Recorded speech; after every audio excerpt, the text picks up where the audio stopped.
Hey guys, in today's video, I'm going to be giving you some tips and advice on how to improve your aim in Apex. I've done these types of videos before with different games and they've been received very well, so hopefully you learn a thing or two with the Apex one and you start winning some games, getting some more kills, and having some more fun with the game. But first, I need to quickly say that I play with a custom controller. It is a Battle Beaver controller. It is similar with a Scuff. More people know the name Scuff.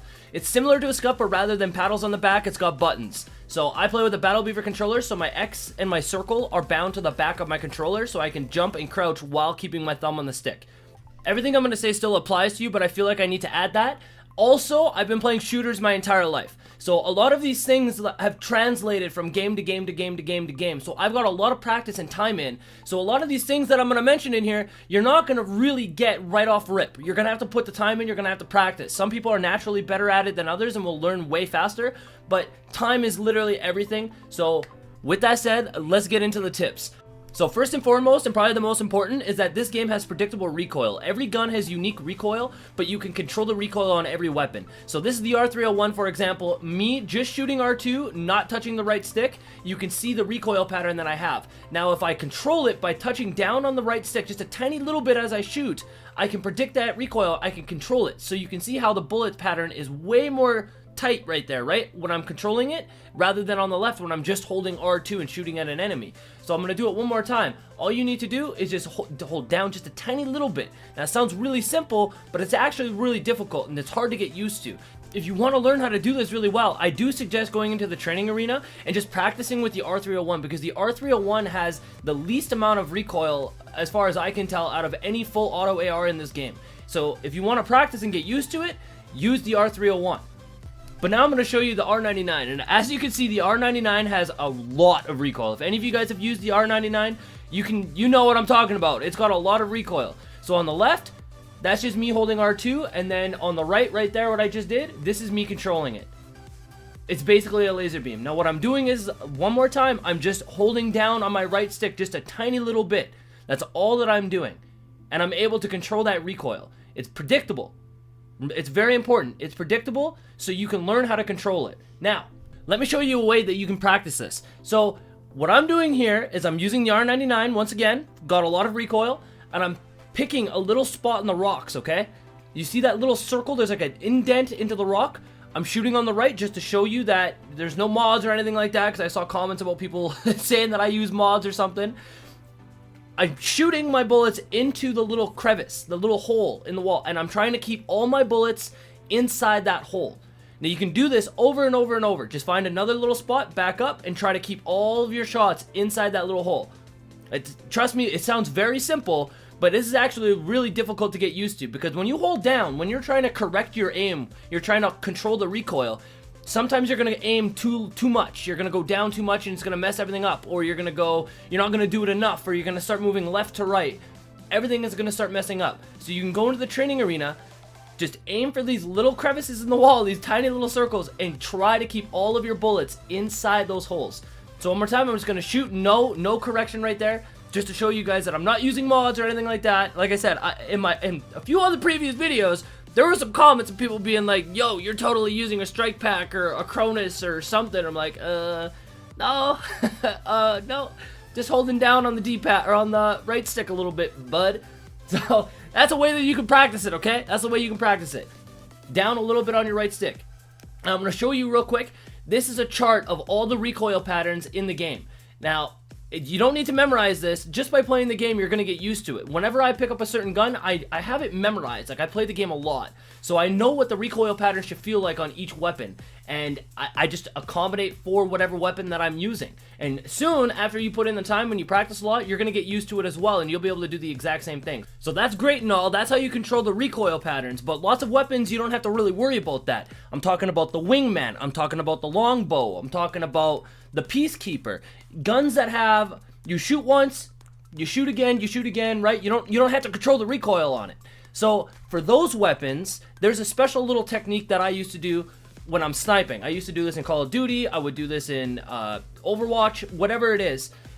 It's centering. Centering is the single most important thing when you're using these types of weapons. Now, again, this is going to sound really weird. For those of you that have watched my previous guide videos about this aiming stuff, you'll understand it. If you're new, like I said, it's going to sound weird, but bear with me. When I'm aiming with these types of weapons, I'm not focusing on my crosshair and trying to bring my crosshair to the enemy. I'm trying to bring my enemy to my crosshair. I know it sounds weird and it sounds backwards, but bear with me. So when you're aiming with these types of weapons, you're bound to be less accurate. It's just a fact. We're all playing on console. No matter how good you are, you're aiming with a joystick. Even myself, you know, like I'm missing shots as well. It's just how it is. So the way that I do it is I focus on bringing my enemy to the center before I even aim in. So this clip, for example, right here, I scope in only when the enemy is centered. That's the only time that I do it. Now, again, it's subjective because sometimes, like in this clip, I'm sitting there trying to aim on the guy, right? Now, you can tell that I'm aiming with my crosshair. I'm not doing the centering thing. Now, watch after I kill this guy right here. This is the centering coming in right here. So I jump up, I see where he is, I just get him center. It's like I'm not aiming with the crosshair. I'm just getting the enemy center and then I'm shooting. It's hard to explain. I know it sounds kind of silly, but you can see right there, it's the same thing. I'm not aiming with my crosshair. I'm bringing the enemy center and then I'm shooting. So I'm gonna go into the training arena. I'll give you a good example. So obviously this is gonna be a very simple version of what I'm trying to explain, but picture this moving target as an enemy in the middle of a game, okay? Now, what I'm doing here is I'm sitting here and I'm tracking the enemy, and you're relying on your aim as a console player, and you're going to be less accurate. Like I said, it's a fact. You're playing with a joystick, you're going to be less accurate. So what I do is rather than aiming, I put my crosshair center, and I wait for the target to go center of my screen, and then I shoot.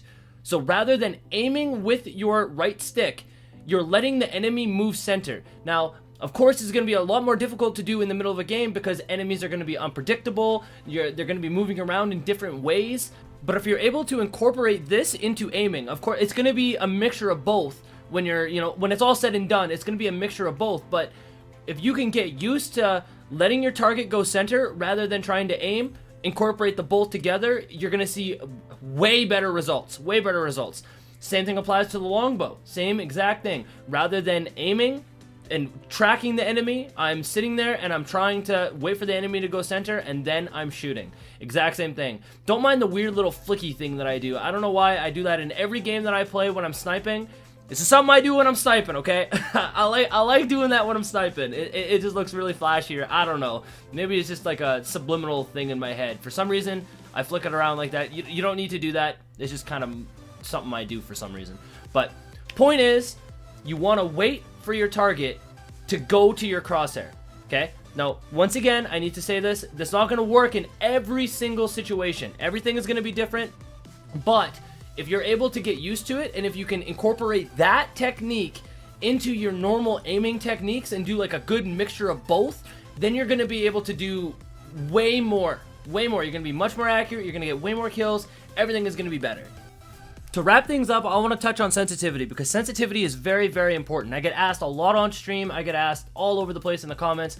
My sensitivity is 6.6, but my sensitivity is something that I'm comfortable with. It's something that I've played with. You know, I've always played on a really high sensitivity in every game that I've played, a lot higher than most. If you find yourself missing shots, you are not consistent, you are not doing as well as you think you should be, turn your sensitivity down.